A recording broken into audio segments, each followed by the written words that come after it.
Hello, everybody. Good evening. We've got the early birds. I love it. Hello. Hello, Mayor. Hi, Tracy. Hi, Carol. Hi, Alvin. It's nice to see everybody. Just going to mute my other devices. How is everybody doing this evening? Great. Good. Wow. How about you? Oh, wow. Good. Yeah, busy day at work. And of course, there's been a lot of history being made today. Sadly, I have missed all of that. I've been gone the whole day, so It's okay. You'll sadly get the or recap. not sadly, probably. Yeah. You'll catch up. You'll catch up. I'm sure I'll get it in my news 12 times, like I already have seen the pop-up. Right, right. So I'm not going to start the, well, the recording has started. Let me just pause the recording. And here comes Donna Wies. Hi, Donna. Welcome, Donna. Welcome, Lisa. We are now officially beginning this meeting and we are recording so that we can share this presentation on our website. And I think we'll be doing links on social media. We have another person joining us, Nancy. So I'll let you take it away, Kathy. Okay. All right. Good to see everyone here tonight. And I'm sure we'll have some more sign on as we're going. Lisa's saying hi to Brad. Hey, thank you everyone for joining us tonight. This is our first speaker series. Some of you were here last month for our first meet and greet kickoff. Oh. And this is very exciting. So we kind of have a monthly setup going on, and the way the program is going to work is we're going to have a guest speaker every month. We'll feature 2 nonprofits every month, and what a great way for all of us to get to know the other nonprofits and get to know each other and what we're doing and how we can help each other, how we can support each other. And then eventually when we get to be in public and meet in person again, we'll all have this great up-to-date master calendar so we don't overbook events on somebody else's event. So we are super stoked. Thank you. Jivan is here. Tina's here. Awesome. Good.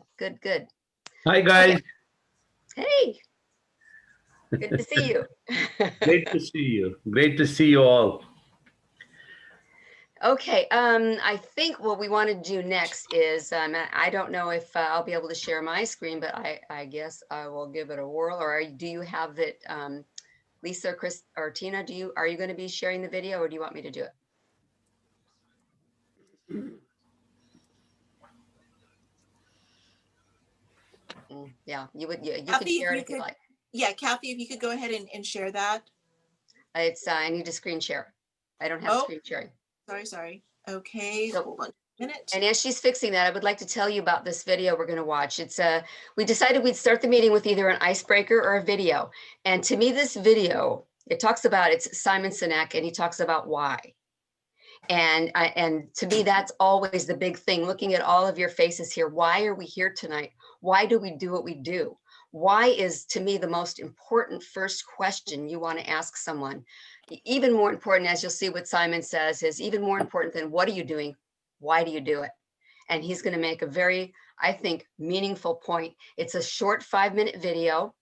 And I would like to play. It's not letting me. Do you want to show it, Tina? Yeah, no, you know what? I would rather that you do it. And I'm so sorry. I'm in my meeting settings. And I'm not seeing where I can share. Can you tell? Just go to participants. Go to participants and click on my name, and you can share it there. That's right. Okay, I'm sorry. Hold on just a moment. I've got to admit a couple more people. And Kathy, hold on just a moment. Hi, Pat. Wait. Okay, hold on. All right, everybody, just bear with me. I've had a few things going on. Kathy. You could also make her the host. Yes, let's do that. You are now the host, Kathy. Thank you, Mayor Nagy. Hey, Kathy, you're on mute.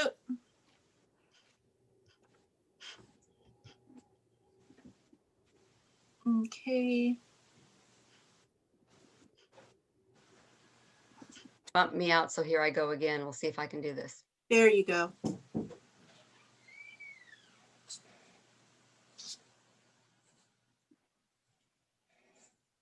I don't know if it's gonna do it.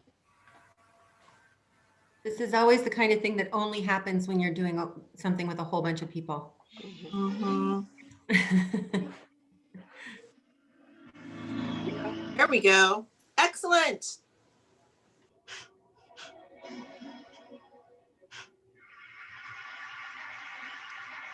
I call it the golden circle.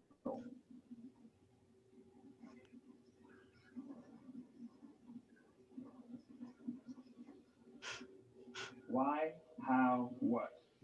This little idea explains why some organizations and some leaders are able to inspire where others aren't. Let me define the terms really quickly. Every single person, every single organization on the planet knows what they do 100%. Some know how they do it, whether you call it your differentiating value proposition or your proprietary process or your USP. But very, very few people or organizations know why they do what they do. And by why, I don't mean to make a profit. That's a result. It's always a result. By why, I mean what's your purpose? What's your cause? What's your belief? Why does your organization exist? Why do you get out of bed in the morning? And why should anyone care? Well, as a result, the way we think, the way we act, the way we communicate is from the outside in. It's obvious. We go from the clearest thing to the fuzziest thing. But the inspired leaders and the inspired organizations, regardless of their size, regardless of their industry, all think, act, and communicate from the inside out. Let me give you an example. I use Apple because it's easy to understand and everybody gets it. If Apple were like everyone else, a marketing message from them might sound like this. We make great computers. They're beautifully designed, simple to use, and user-friendly. Want to buy one? Meh. And that's how most of us communicate. That's how most marketing is done. That's how most sales is done. And that's how most of us communicate interpersonally. We say what we do. We say how we're different or how we're better. And we expect some sort of behavior, a purchase, a vote, something like that. Here's our new law firm. We have the best lawyers with the biggest clients. We have, we always perform for our clients, do business with us. Here's our new car. It gets great gas mileage. It has, leather seats. Buy our car. But it's uninspiring. Here's how Apple actually communicates. Everything we do, we believe in challenging the status quo. We believe in thinking differently. The way we challenge the status quo is by making our products beautifully designed, simple to use, and user-friendly. We just happen to make great computers. Want to buy one? Totally different, right? You're ready to buy a computer from me. All I did was reverse the order of the information. What it proves to us is that people don't buy what you do, people buy why you do it. People don't buy what you do, they buy why you do it. This explains why every single person in this room is perfectly comfortable buying a computer from Apple. But we're also perfectly comfortable buying an MP3 player from Apple, or a phone from Apple, or a DVR from Apple. But as I said before, Apple's just a computer company. There's nothing that distinguishes them structurally from any of their competitors. Their competitors are all equally qualified to make all of these products. In fact, they tried. A few years ago, Gateway came out with flat screen TVs. They're eminently qualified to make flat screen TVs. They've been making flat screen monitors for years. Nobody bought one. And Dell came out with MP3 players and PDAs. And they make great quality products, and they can make perfectly well-designed products, and nobody bought one. In fact, talking about it now, we can't even imagine buying an MP3 player from Dell. Why would you buy an MP3 player from a computer company? But we do it every day. People don't buy what you do, they buy why you do it. When we communicate from the outside in, yes, people can understand vast amounts of complicated information like features and benefits and facts and figures. It just doesn't drive behavior. When we communicate from the inside out, we're talking directly to the part of the brain that controls behavior, and then we allow people to rationalize it with the tangible things we say and do. This is where gut decisions come from. You know, sometimes you can give somebody all the facts and the figures and they say, I know what all the facts and details say, but it just doesn't feel right. Why would we use that verb? It doesn't feel right, because the part of the brain that controls decision-making doesn't control language. And the best we can muster up is, I don't know, it just doesn't feel right. Or sometimes you say you're leading with your heart, or you're leading with your soul. Well, I hate to break it to you, those aren't other body parts controlling your behavior. It's all happening here in your limbic brain, the part of the brain that controls decision-making and not language. But if you don't know why you do what you do, and people respond to why you do what you do, then how will you ever get people to vote for you or buy something from you, or more importantly, be loyal?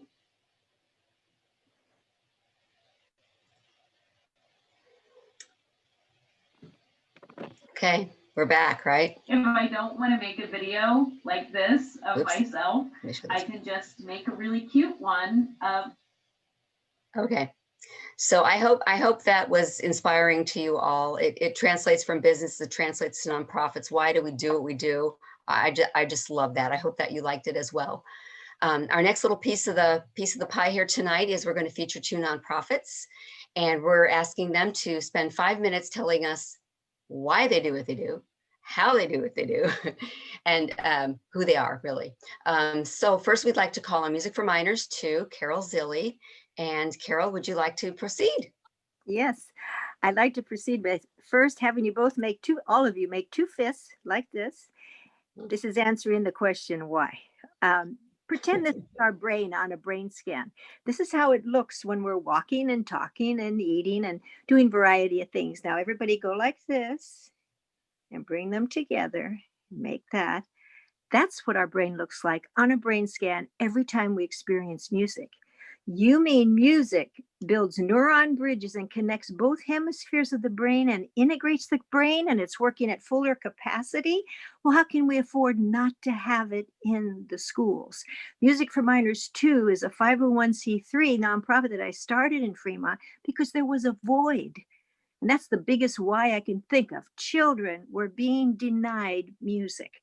And it was because of funding. And that's the first thing that's cut.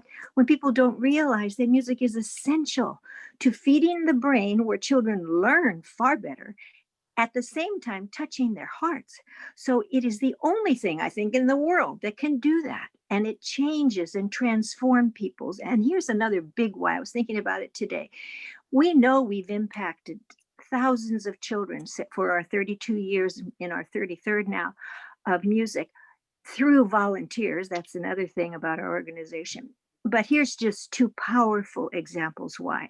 An autistic child in a kindergarten class at Snow School in Newark Unified.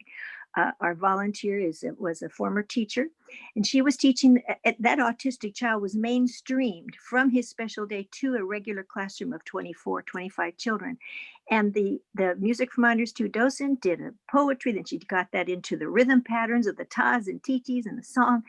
That child went back to his special day class. The teacher saw him go to the board and start writing these patterns out and starting to say that poem and sing that song. That changed his whole instructional program. He was mainstreamed into more classes because they saw he could learn in a larger classroom setting.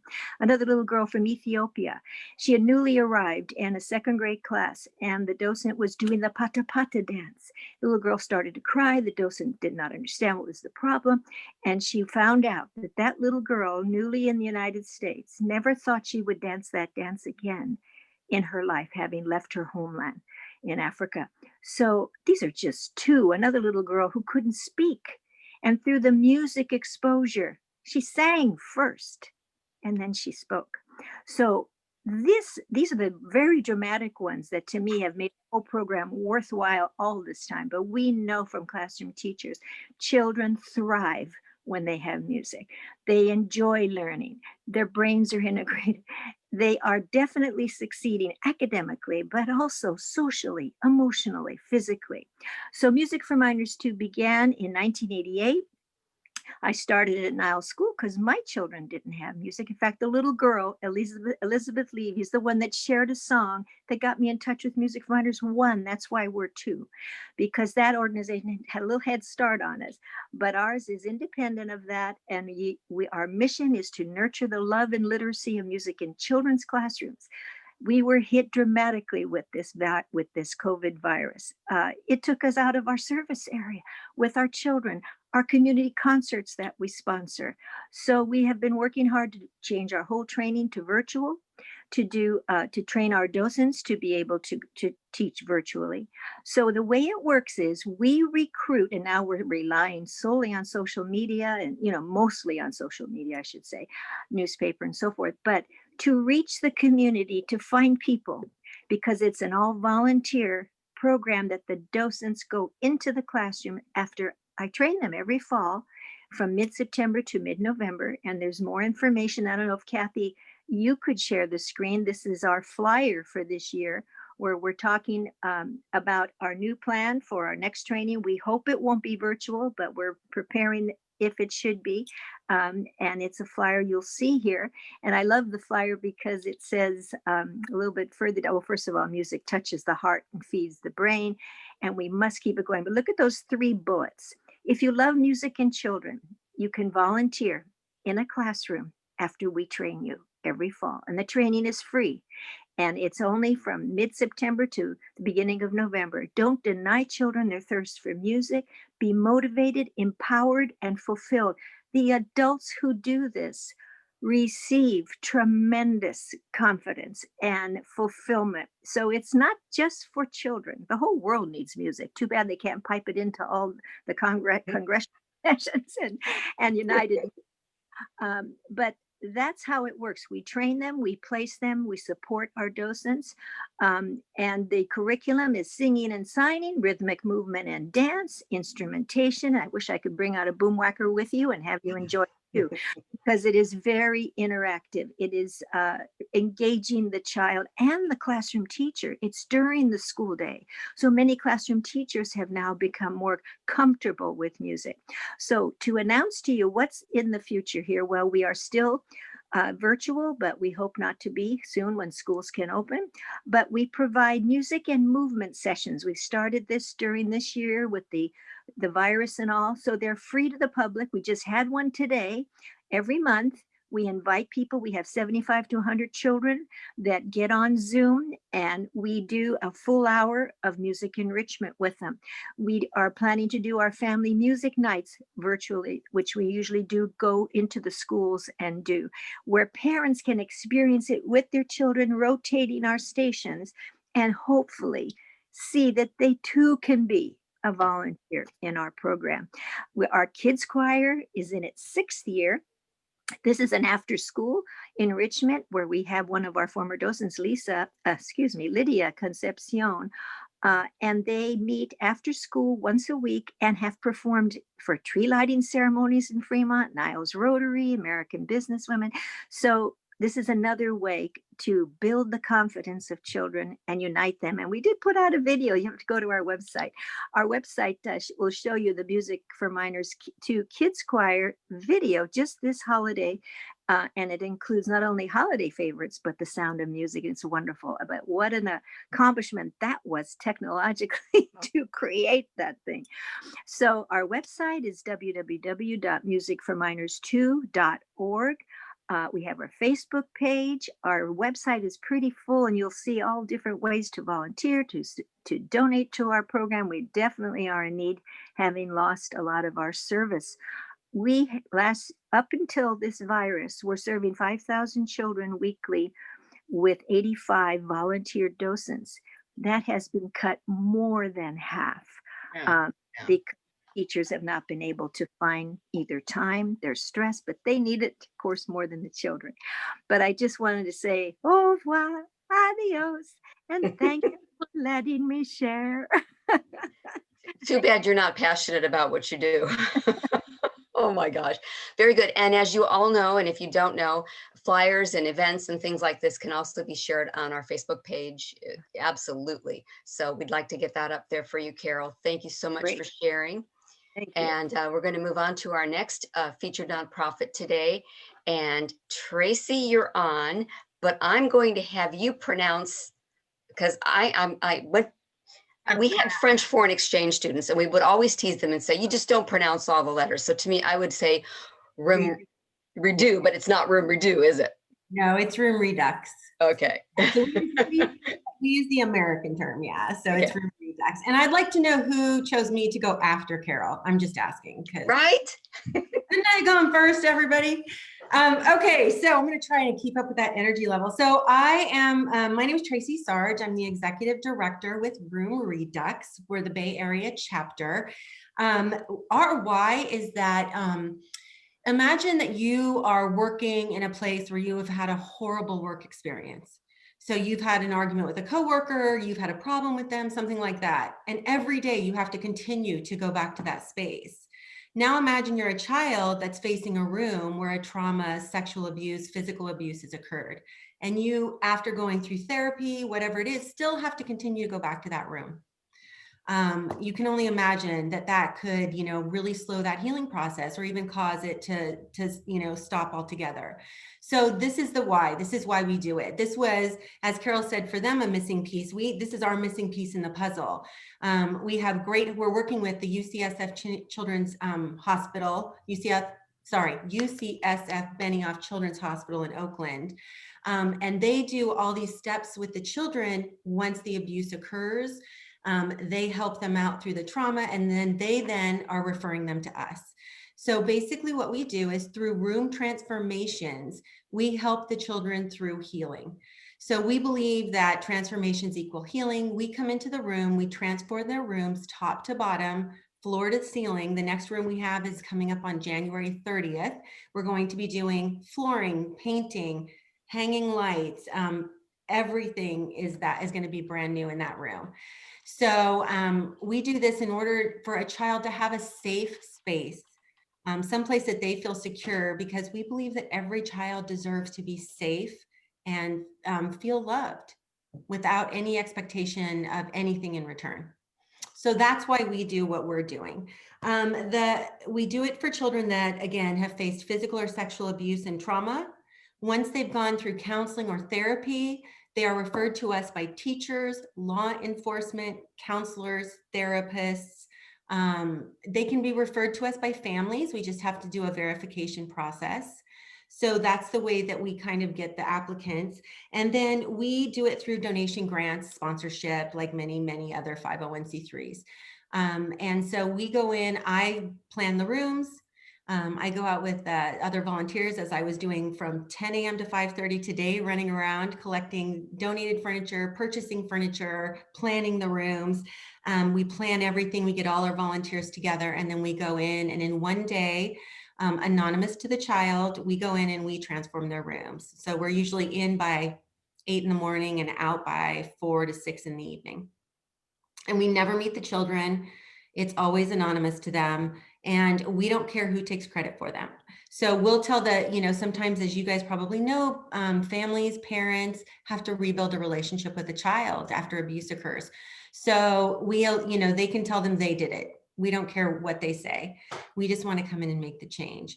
And then we also want to be there after. So we're trying to, as many of you have probably heard from me or talked to me, we're trying to team up with other nonprofit organizations in the Bay Area so that we can provide resources for these families. So we can tell them, if they call us and say, hey, my child wants to go to college, I've never filled out an application, can you help them? We can have someone that can help them with that. Or, we need some help with our computer. We can give them some resources and things they can do. So that's what we do. I'm trying to think if there's anything I missed. So volunteer opportunities are, people can come and work on the transformations with us. We need people to help us load the truck, paint furniture. We do take gently loved furniture. So anybody that's, interested in kind of upscaling furniture with us. Lisa recently made a blanket for our next room. So she's going to give this little boy a cozy blanket, which I have to tell you, that's part of his healing. The little boy that we're working with on the 30th, unfortunately, I talked to his counselor. She said he was one of the most severe cases of abuse they've ever seen, and almost didn't make it. So we really focus a lot on working with the counselors, the therapists, to incorporate things in the room that will continue to help them with the healing process in whatever form that may be. So sometimes for Carol, will I appreciate is music. We know the last little girl, it was all about music. It could be art, whatever it is. So if anyone wants to volunteer, volunteers, we need people that, want to help out with any of those types of things that they're interested in, craft projects for the room, any special talents. So, that's where we're at with that. And you can reach us. I'll put it in chat. This is all of our information. I'll put this in here, but we're on Facebook and Instagram at Room Redux Cali. We have a website, bayareacali.roomredux.org. And we were started in Texas. So we started in Texas we're new, we're babies. We're 2017. And we just started in the Bay Area a year ago, right before the pandemic started. So, well, I've got to say, you've come in with a bang. I met you at one of the chamber mixers, and you guys have done incredible outreach. You have done such a great example of connecting nonprofits, connecting the community, giving people opportunities to help that are very easy. And what's really interesting is the parallel between both Music for Minors too and Room Redux is that you guys, maybe we think that your initial audience and your initial person you're helping are the children, but obviously it's not just that. You're also helping adults, you're helping families, and what incredible work the two of you are doing. Thank you for being here tonight and sharing more with us about that. thank you so much. You bet. I think now we're going to go on to Tina. We're going to hand this off to Tina and hear from our guest speaker. Yes, thank you so much. It was wonderful to hear about those two organizations. Carol, Tracy, thanks again. So today or this evening, we have someone who I can attest has just an incredible amount of expertise about nonprofits. She's definitely a nonprofit champion. Her name is Donna Wies. Welcome, Donna. And I can say that with her years of experience and her approachable, very accessible presentation style and instructional style, she has helped so many nonprofits, including hers Breast Cancer Foundation, where I'm executive director, to strategize around board development, getting the most out of your board. So twice now, I have retained Donna to do board retreats for us, major concentration on board roles and what the expectations are and what the duties are. And then also our second retreat was about fundraising and how I could better work with the board and how I could better leverage their various skills to help me obtain funds and make connections and everything that goes into all those important development details that help a nonprofit sustain itself. And then one more thing that she did with us, she led and this was pre-COVID, of course, she led a wonderful, and our team members, my staff is still talking about it, staff retreat, which was, I think it was about 4 hours, Donna. Yeah, half a day. Yeah. Yeah. We had breakfast and lunch brought in. We did some really fun and engaging team building exercises. It was everything from talking about what we appreciate about each other to just our bigger vision about who we are and what we do. So with that, I'm going to provide you with a little bit more information about Donna and her expertise. Donna is a Fremont native and an independent consultant working with nonprofit organizations on board governance, succession planning, strategic planning, performance measurement, and retreat planning facilitation. Since 2009, Donna has helped community benefit organizations identify their strategic objectives, prepare for executive transitions, measure progress, achieving their mission, and improve the effectiveness of their boards. After retiring from a 30-year career with a local water utility, Donna spent 4 years as a senior consultant with the Center for Excellence in Nonprofits, also known as CEN, that's right across the bay on the peninsula. Donna has a bachelor's degree from UC Berkeley and UC certificates in nonprofit management and quality management. She is a board source certified governance trainer and a third sector certified succession planning consultant. Welcome, Donna. Hi, everybody. Let me switch over. I have a rather old-fashioned PowerPoint presentation, but it gets the job done. Only it says I can't do that. So I need one of the hosts to enable my screen sharing. Yes. I will go here. I will make you the host, Donna. I think that would be this thing to do right now. Just give me a minute and I will do that. I'm assigning you as co-host now. Are you able to share?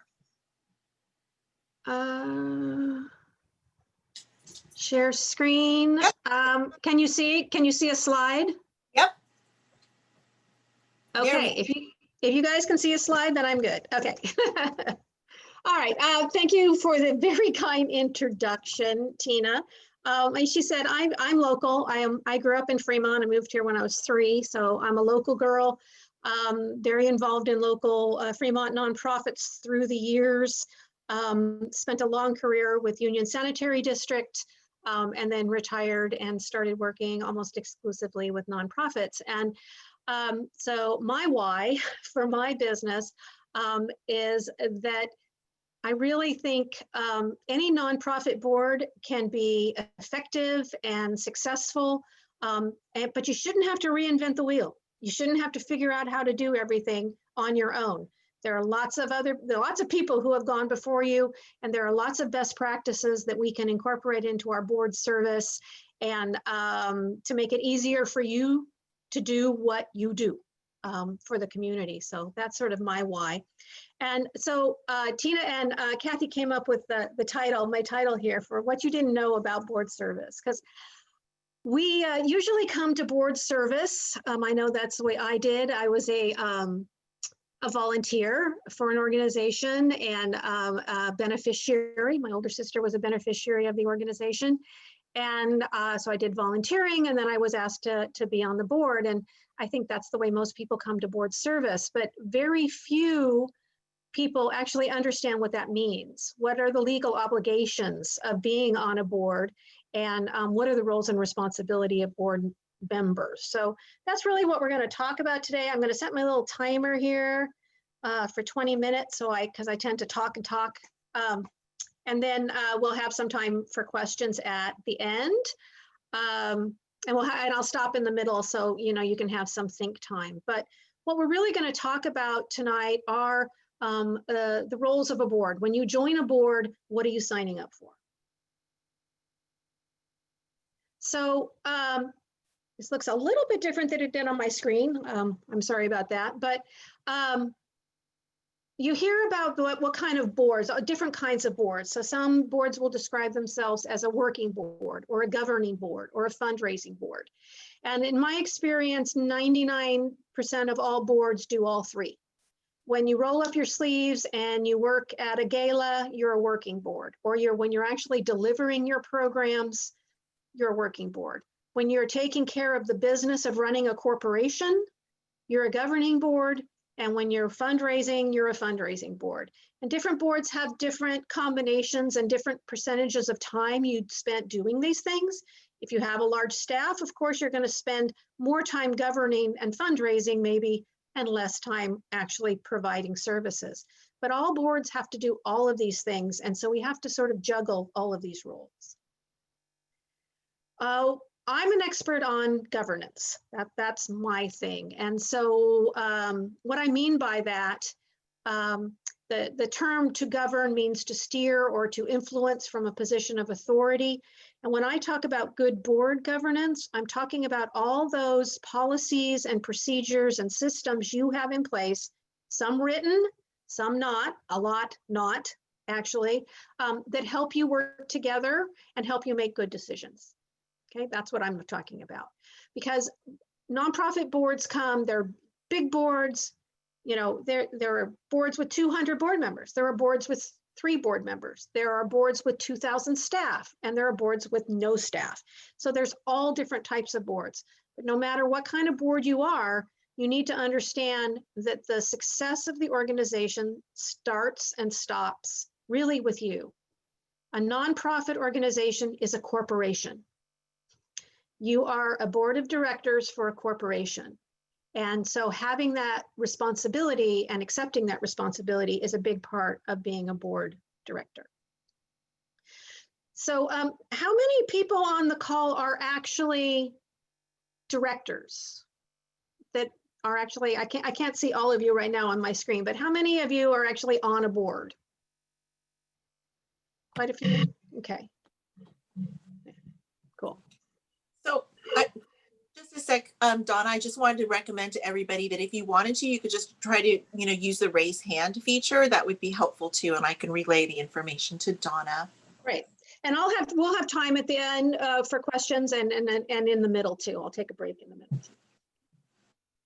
And this is a little bit of review for Kathy because we just had the beginning part of this presentation to her group on Monday. But if you look at the responsibilities of a board members, your first responsibility is as an individual. And really that means it's showing up, right? You need to show up. You need to participate. You need to show up for meetings. You need to show up to events. You have to stay informed. You have to be knowledgeable. You have to ask questions. You have to promote the organization outside of the boardroom, out in the community. And then you have to safeguard the ethics and the values of that organization because a nonprofit is only as good as its reputation. Board members wear a lot of hats. We wear a legal hat when we're running the corporation. We wear an ambassador hat when we're out in the community representing the organization. And then we're also all volunteers. I don't know of any board member that doesn't at some point roll up their sleeves and become a volunteer for the organization. And I include fundraising in that category as of being a volunteer. The legal responsibilities is interesting. Board members have protection from direct liability. Though I do recommend that every board have director's insurance because anybody can sue anybody. But in general, as long as you do your due diligence, you are protected from liability. If the organization goes bankrupt, you're not going to be expected to write a check to pay PG&E. But that's a contract.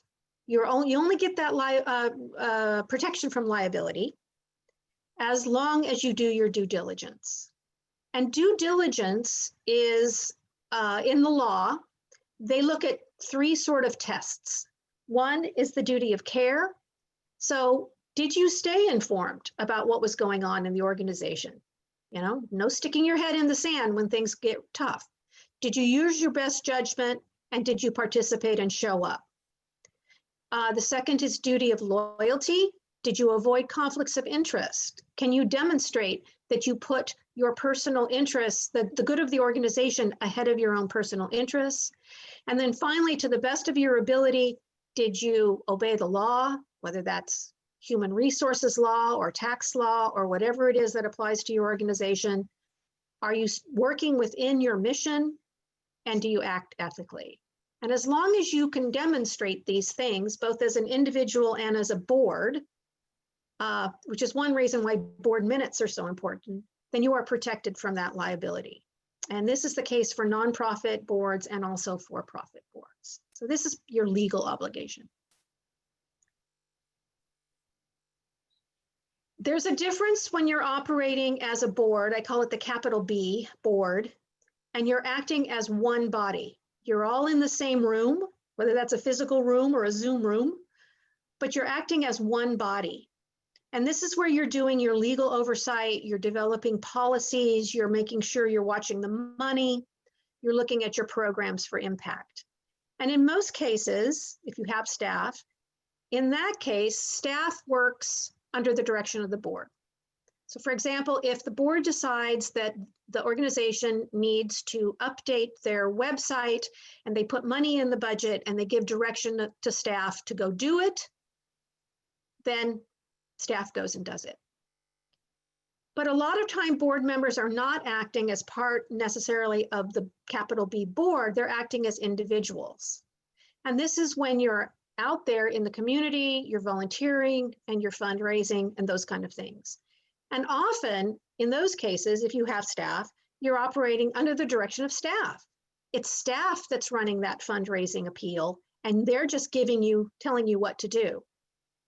The way this also works is if you have a great idea that the organization should update their website, and so you go to the executive director and you say, I think we should update our website.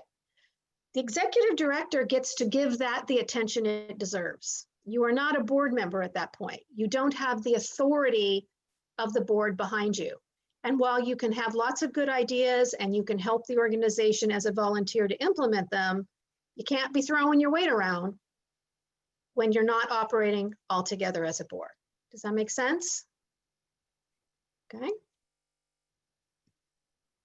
So I'm going to stop for just a second and see if anybody has any questions about what I have talked about so far. Does it make sense? Looks like it makes sense, and there are no questions in the house. Then, Donna, very good. We'll Continue. keep going. Okay, because I'm going to go now from what individual board members' responsibilities are to what the three major key responsibilities of a board, and they fall into three categories. And the first one is, I'm trying to get this. I got to learn more about Zoom. Oh well. So the first role is setting organizational direction. That's long-term planning. So that's making sure as a board, you develop the organization's vision and their mission. You make sure that what the organization does maintains a focus on that mission. If you start creeping out from your mission statement, the IRS frowns on that. Okay, so you need to stay within whatever you've said your mission is. You can do all kinds of activities, but you have to make sure they're directly tied to your mission.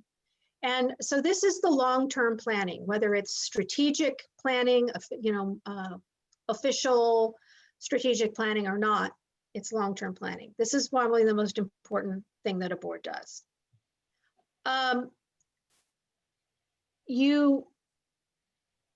Hold on a second. I've got your pictures. There we go. Your picture's in the way of my slide.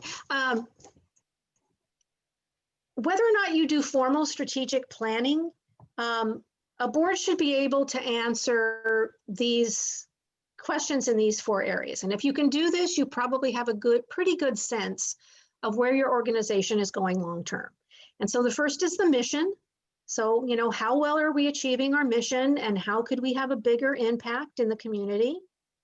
And then finally, in order to have that impact, how are we looking financially? Are we stable?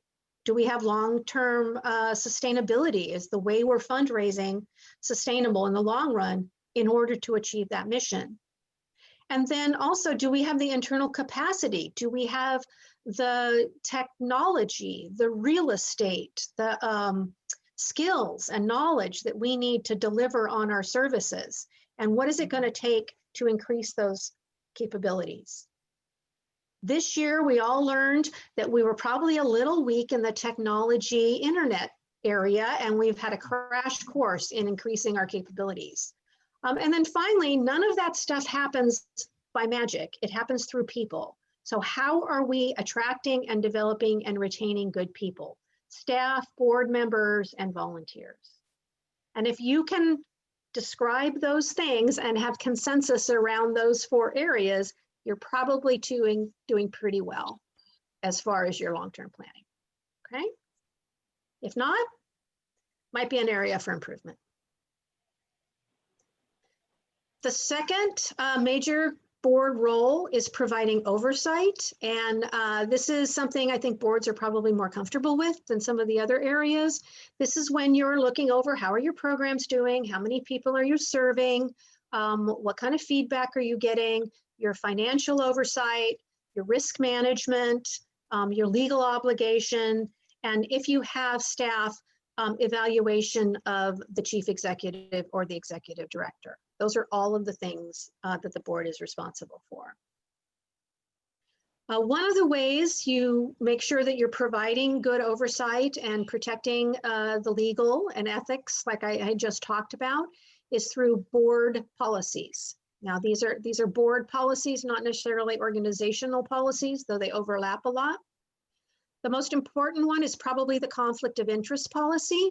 You should have a conflict of interest policy, and the board members should sign it every year. So it should be on your calendar just every year, at the beginning of the fiscal year or whenever makes sense for you. But you should also talk about it. So conflict of interest for a Montessori school that has parents on the board is different than a conflict of interest for a Chamber of Commerce, which is different from the conflict of interest of, some other type of nonprofit. So what does it really mean to your organization, and what are some of the potential conflicts of interest that you might run into? Want to have that conversation. The second policy is called a whistleblower. We've been hearing that term a lot in the last year. It basically says if anybody, volunteer, board member, staff, sees something that concerns them, it tells them who they're supposed to tell and what that person is supposed to do once they're told, and what's the board's response to that going to be. And it just makes you think through that process and then write it down. And it should be shared with all board members and all staff. And then finally, the last one is records retention. And this one is important to the IRS. It's basically a list of, these are our important documents. This is where they live, either electronically or hard copy. Are they in an office somewhere, or are they in a file cabinet in somebody's garage? And how long are you going to keep them? When can you destroy them?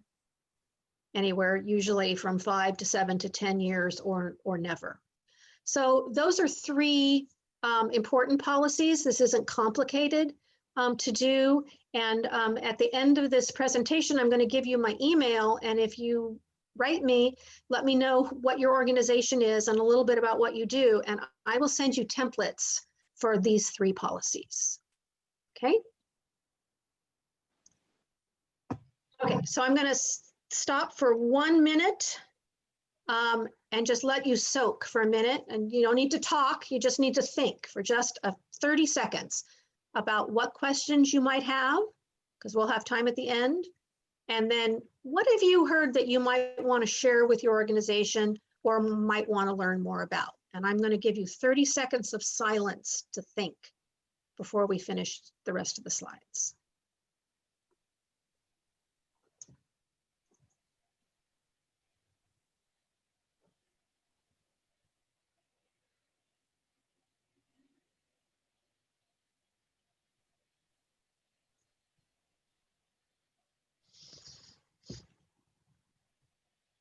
Okay. This is an exercise. We're not going to do it tonight, but I highly recommend that you take it back to your board and ask these questions and have some good conversations. What are you doing right now as far as board oversight to make sure that all the board members understand the organization's financial health? Most boards see financial documents at every meeting or every other meeting. You might approve a budget at the end of the year. But have you ever done any training on financial literacy for your board? Are you showing them budgets and asset and balance sheets, and they have no idea what they're looking at? I don't have a finance background. And so it was all gibberish to me until somebody explained to me what I was looking at. How do we as a board evaluate the quality of our programs? Are we getting, feedback from our clients? How do we know that we're actually achieving our goals? Are we looking for trends instead of just looking, for example, at finance versus, budget this year versus budget last year? Are we looking at how things are improving or not over the past 5 years? Are we looking at how our programs are growing or not over the last 5 years? Okay. And then finally, of course, how can we do better? This is an excellent generative conversation to have at a board meeting, and then pick a few things to improve. All right, last role, First role, remember, was long-term organizational direction. Second role was oversight. Third role was resources. And it is the board's role to identify those resources, what's needed, how you're going to get them, and how is the board going to help. The board, the big board, helps develop a fundraising plan. They obviously monitor progress and outcomes through their oversight function. They might create fundraising and donor policies. They make sure fundraising is ethical, that donors aren't getting anything for their donation. And then they support the organization. Because again, like I said several times, it's the board's responsibility to make sure the organization has the resources it needs. What does the individual board member do? Well, first of all, they can write a check. I think it's much easier to look someone in the eye and ask for a donation if you can say, I believe in this organization and I donate my time and my money to support them. You can help identify potential fundraisers and donors, and then introduce those people to the executive director. And when that executive director goes and has coffee with that potential donor, you can go with them as a board member. Okay, it's very powerful to have somebody who's not getting paid talk to a potential donor. You can obviously organize and attend special events. You can write or sign appeal letters or send out appeals under your personal email. And then the last one I think is the easiest and definitely the most important. You can thank donors. You can write them a personal note or a personal email. You can call them on the phone and say thank you. Doesn't cost anything, is really fun to do. And it's something, again, means so much more when it's coming from a volunteer board member than someone who's paid on staff to thank donors. Okay, so think about that. Is there anything there that you could do to help your board? Looking at your board, where do you start if you wanted to improve your board? There are some things that you can do.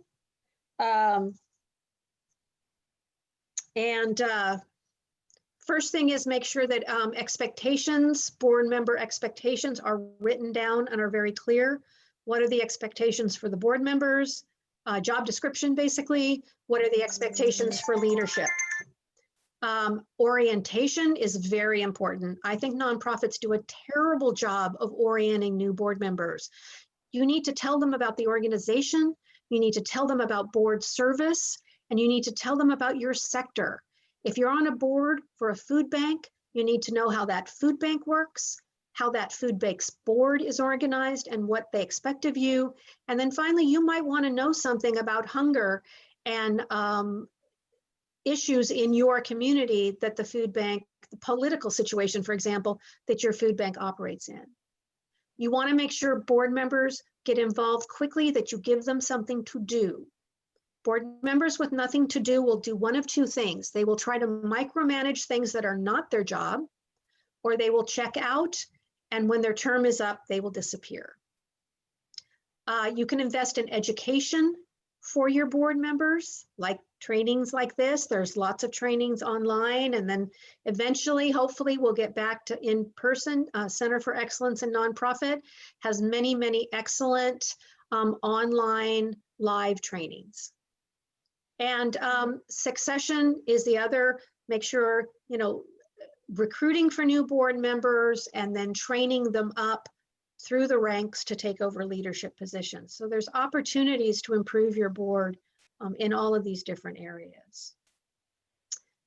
That's my spiel. So I am trying to figure out how to get back so I can see all your faces. I'll help you out, Donna. If somebody has a question, I'll call on them, and anyone can really speak up now if you have something that you have a question about, or if you'd like to comment on something that Donna brought up, or Yeah, I'd really like to know if you have any questions, certainly. I'd also love to know if anything really struck a chord with you. Again, like I said, as something you want to learn more about or something you'd like to take back to your organization, either that or a question. And I think, I don't know, Kathy, you have to tell us how much time we have left. Yep, we're running down on time. We I have know- about minutes. Okay, few minutes. Mhm. For me, I think some of the things are just so basic, but you know, you get so busy and caught up in what you're doing. The expectations of a board member is really, I think, so critical, so people know what are they supposed to do. And I think sometimes when we find boards that have been together for a long time, a lot of this stuff just kind of goes by the wayside, and it needs to be revisited and revitalized and mission Yeah. statements reviewed, right? Right, yeah, shake it out, refresh it. And it's very intimidating for a new member if there's all of this knowledge that is in people's heads and it's not really written down. And so they can feel like, again, remember I said you want to involve them right away. That's not a good way to, you know, if they're not considered part of the group, or there's a lot of unspoken norms that they can't quite get their handle on. That's really intimidating. Alan, did you have a question? Yes. Yes, Alan, I do. go So Donna, you spoke a lot about board members and staff, Mhm. but I did not hear one thing about volunteers.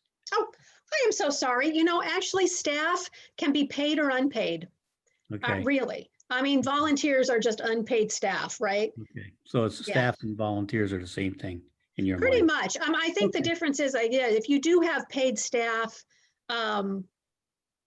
yeah, it's different, but you could be that your head fundraiser could be a volunteer, or Right. it could be a paid development director, and the rules are still the same. Okay, thank you very much. Sure. Carol? Question is this PowerPoint available to all of us? Can we get it to take back to our individual boards? Yes, there you go. There is my, well, this is going to be, I think Kathy is taping this, so it'll be available, I think, on the coalition's website. But again, if you send me an email with your organization and what they do, I will send you a copy of the slides and templates for all of those 3 policies I talked about. Okay, very good. Thank you. Sure. Carol, did you have a question? Yeah, it's kind of a question, observation. I've actually lived in Fremont 6 years, and I've been involved with several nonprofit organizations and on the board of just one, Tri-City Ecology. But there's one I was sort of starting to get involved with, but they had sort of a complex membership situation. So I'm just wondering, are there categories for that? Like there's nonprofits that have membership dues and ones that don't? Yes. And your ideas on Yeah, that? so, I was just curious. Yeah, there are nonprofits that have membership, and then they don't. I find it overly complicated. I'm not, honestly, it's just a totally personal opinion. That's just my own. Center for Excellence in Nonprofit, which was the consulting firm, which was a nonprofit. We were a nonprofit too, and we had members. So we had nonprofits who were members, and then they got, you know, discounts on our training, and they got so many free hours of consulting a year. But it was really difficult to keep up with that. Like people would be members and then they would drop off and they wouldn't pay their dues. So again, I don't, you know, so it is definitely a more complex type of nonprofit, but many nonprofits have members. Certainly chambers of commerce are nonprofits and they have members. Oh, okay. That makes Yeah. sense. Yeah. So I think we're about to where we need to wrap this up. Okay. Well, anybody can, like I said, yeah, that's my email, and you can certainly just send me your questions, and I'll do what I can. I said, first thing, I am not a fundraising consultant. I talk a lot about the board's role in fundraising, but if you want somebody to help you with your gala or your annual appeal, that is not me. Well, thank you, Donna, for enlightening Sure. us all just a bit here tonight. And I'm sure you have lots more to share if people want to reach out to you. And Great. thank you for your questions, folks. And, you know, I realized when we started out, I really didn't I take it for granted that everybody knows who everybody is. And we weren't going to do a round robin today, but it probably is important for us to say that the three co-founders are in the room here of the Tri-City Nonprofit Coalition. Lisa Stambaugh is here, and of course, Tina Steckler and myself. We banded together and saw a need, and why are we doing it? To bring strength in us all and help us all work together. And I don't know if you saw that the Tri-City Voice kind of had an article about what we're doing, and we all had our little poses of calendars and communications and tools, because those are the three topics that we really want to be strong and help us all be stronger together with. So corny as it is, it's what, you know, it's what we're doing. And with that, I think that Lisa's going to kind of wrap this show up. I am. Well, first of all, I'm so thankful for mute because I have a cold and I didn't want everybody hearing me sneezing and blowing my nose for the last hour. Second thing is, Donna, where was that presentation in 1996, the first time I said yes to being on a board? I had no idea what I was getting into. The third thing is, we are going to make this nonprofit coalition a nonprofit, and we're going to have a board. So good thing we're all learning about that right now. So my job is just to kind of wrap everything up with a bunch of remindograms. First, of course, thanks to our three speakers, Carol,